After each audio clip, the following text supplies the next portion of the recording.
Okay, we will begin with an opening statement from Coach Painter and then take questions for the student athletes. So, Matt? Yeah, obviously it was a very tough physical game. USC was very resilient and, tough covers. Like they have good players. Obviously, Yates had 30 against us in the first game. Claude didn't play in the first game, and he obviously got in foul trouble. But their ability to break you down off the dribble and make plays is difficult to guard. You go through scouting reports. You go through a lot of different things to work on to try to really kind of build in your help and get them. But when people just, get in space and look to attack you, sometimes that's something that is pretty difficult to do. I thought our guys showed some discipline. Very fortunate that they missed a pretty good shot there at the end and were able to get that rebound. But I thought the difference in the game probably for us was just barely out-rebounding them. If you look at a possession game and just getting 3 more rebounds, it doesn't look like it's much, but I thought Cam's ability to rebound really helped us. TK obviously had 30 and 7, but it wasn't our best night, but I think USC had a lot to do with that. And just happy to see our guys hang in there and make enough plays to pull out the victory. Questions, please, for the student athletes. Raise your hand. We'll get a mic to you, and then state your name and affiliation. Over here, Dave. Yes, Camden. Dave Reinhardt, WCBK Sports. There in the first half, you guys fell behind by 10. You came in, knocked down a couple threes, and then next to you, he made a couple field goals also. Just your thoughts on getting hot at the right time on that certain run by the Boilermakers. Yeah, I'd just say that comes from us, doing what we need to do offensively, but, we kind of talked about it, and we can't have energy only when things go well. I think that we had a few things that we could have done better, before that stretch where we started to make shots.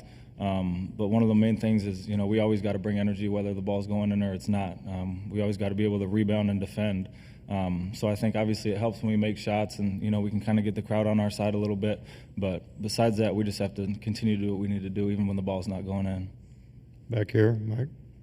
Mike Kerman, goldenblack.com. Trey, just Cam's effort on the boards, throughout the game, but in the first half, getting some defensive rebounds, how much did that help you guys maybe get out of that 10-point hole and maybe set a tone there for the rest of the game in the rebounding?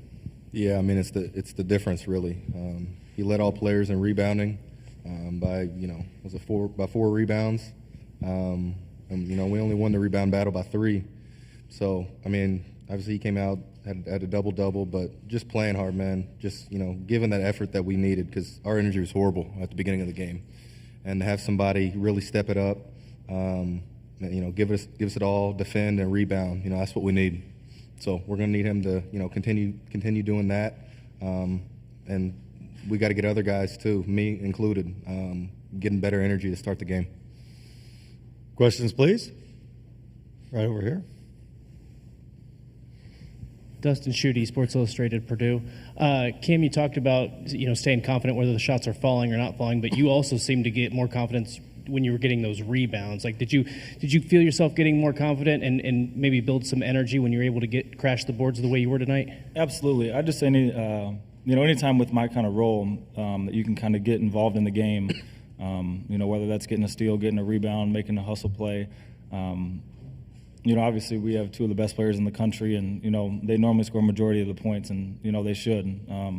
So anytime for someone like me to be able to make a play like a rebound, something that a few people might view as a simple play, but it kind of helps me get engaged in the game, especially a few trips up and down the floor. Right over here, Mike. Cam, take us through that play where Claude shoots a short jumper there at the end, and kind of where were you at and what did you see to be able to corral that rebound?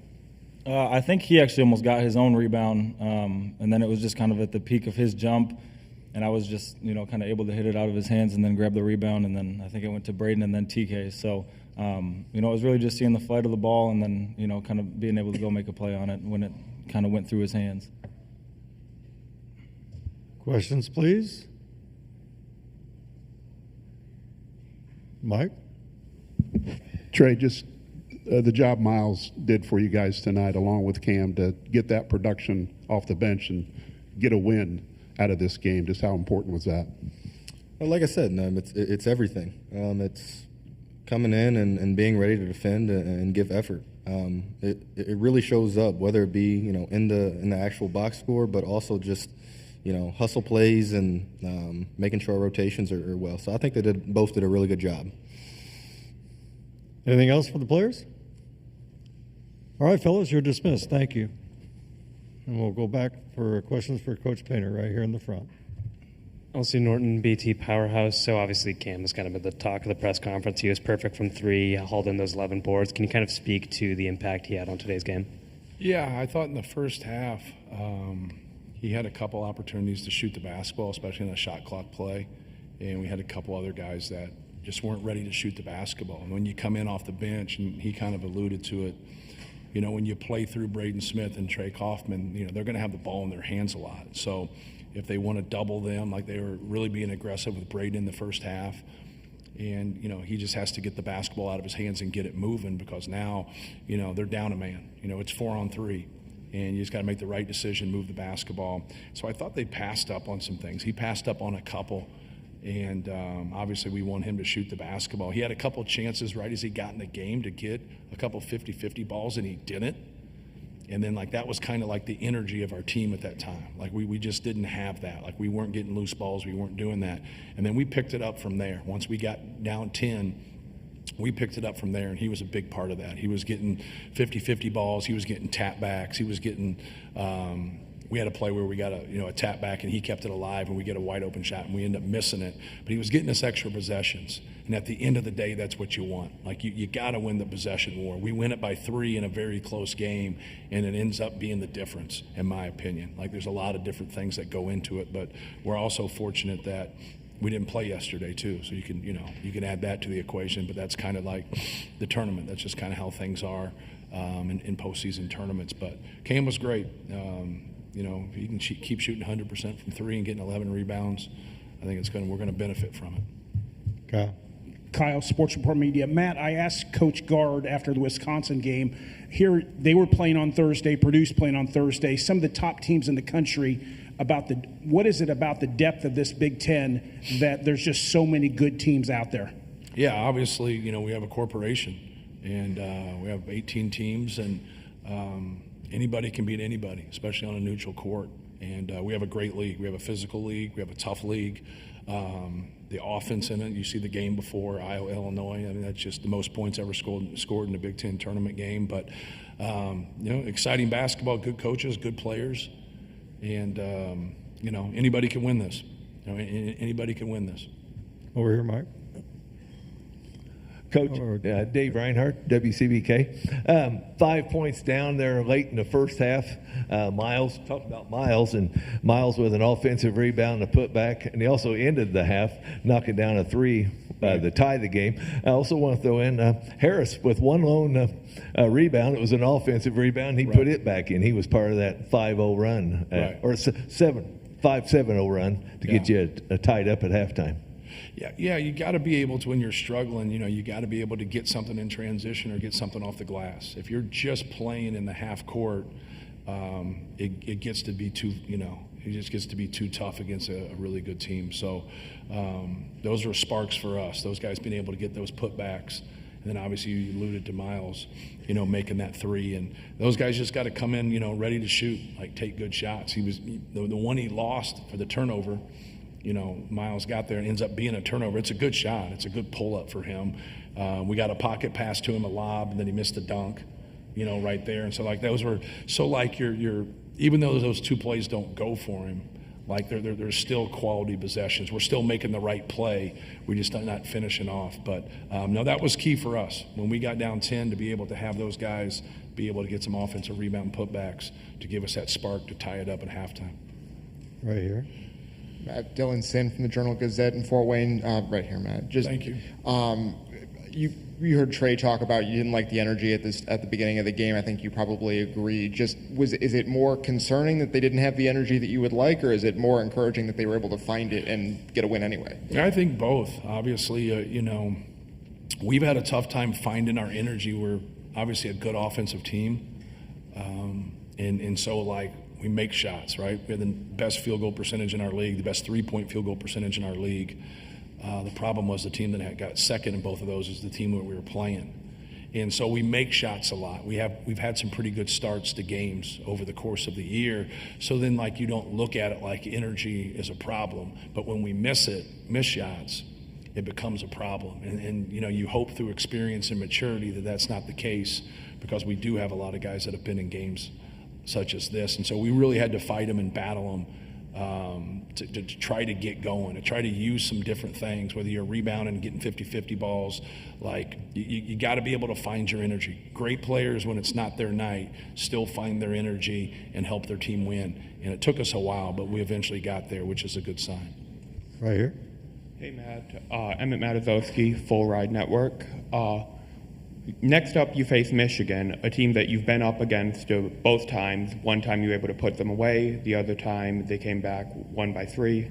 What goes through your mind preparing for this Michigan team, one of the few teams you got to see twice with how big this conference is? Right. Obviously, they're well coached. They have a physical front line that's very unique because both of them are very skilled. A lot of times you'll have guys of that size that are low post players or can make threes, but they can't drive it. Both of those guys can drive the basketball, can post the basketball, can pass. I think that's where it starts with. I think Trey Donaldson's one of the most underappreciated guards. I think he's very talented. He can score. I haven't watched him a lot since we played that second time, because you just kind of move to your opponents, right? But he just always seems to make plays late in games. Even if it's one of those games where he has 8 to 12, he still makes plays at the end of the game. But they got a lot of good pieces. They got good young guards, a couple of those guys that come off the bench for them that, sometimes they play, sometimes they don't play as much. But those guys are talented and good players, and they just got a good mix. Obviously, they didn't have a good finish like we didn't have a good finish. And, we've all had good finishes and then not play well in the tournament. And then you look at it and you'd rather play well in the tournament, right? So, sometimes that can be, can wake you up a little bit and help you. Sometimes it's not a factor, and so, they're trying to find their way just like we're trying to find our way, at the end of the year. And we put ourselves in a position to win the game at their place, and they played better than we did the last 5 minutes. No different than the Illinois game. We really played well leading up to the last 5 minutes, and then Illinois just played better than we did. And, you just want to be able to finish off games and do better. That's what's such a good sign for tonight, that we didn't play that well leading up to there, but we still were able to find a way. But no, Dusty's a really good coach and has done a great job this year. And they have a very talented team, skilled team, but like I said, very unique. How you prepare for them is a little bit different, just because of a lot of that 4-5 action that they go to with Danny Wolf. We'll take a couple more for Coach right here. Dustin Schutte, Sports Illustrated, Purdue. Matt, you talk a lot about keeping teams out of the paint. First half, USC had 20 points. They only had 8 in the paint in the second half. Was that just an example of them hitting some of those tough shots and you guys doing things defensively, or did you guys still have some of those defensive lapses in the second half? Yeah, just, sometimes how you shape it and where they have their ISOs, because they play a lot of isolation basketball, and we just try to load it up on the perimeter and we try to load it up low. And so if they're not going to pass through that, you got to worry about the 45 cuts, those opposite wing cuts. You got to worry about that and be able to see it, see the ball, see your man. Your man takes off to the rim. You got to be able to go with him and then kind of change responsibilities when things of that nature happen. But we were just trying to do our best to load up and then be encouraged. We were really trying to encourage Miles Colvin and Caleb, because he made 3 pull-ups in about the last 8 minutes. And that's what we wanted to give him. We wanted to keep him off the free throw line. We wanted to keep him out of the paint. And, let's be frank about it. He shot that floater at the end and we got lucky, right? He has an 8-foot floater that he makes a lot, and he just misses it. Give us credit for getting the rebound, but they got to a pretty good spot right there. But that's what we were trying to do. And we just gave up way too many layups in that first half.